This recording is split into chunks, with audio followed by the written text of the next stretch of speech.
பிரியாணினா யாருக்கு தான் பிடிக்காது. இப்ப பாருங்க கலர் அவ்வளவு சூப்பரா இருந்துச்சு, அவ்வளவு சுவையாவும் இருந்துச்சு, அட்டகாசமா இருந்துச்சு. இப்ப எப்படி செய்து பார்க்கலாம் வாங்க.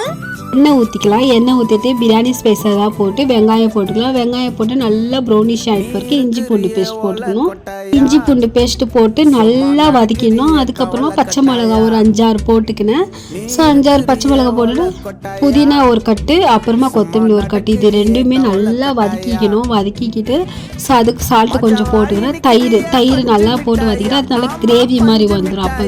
அப்புறமா பிரியாணி மசாலா போட்டு தக்காளி போட்டு நல்லா வதக்கிட்டு அதுக்கப்புறமா 1 kg சிக்கனு 1 kg ரைஸ் இது ரெண்டுமே போட்டு நல்லா கலரிக்கணும்.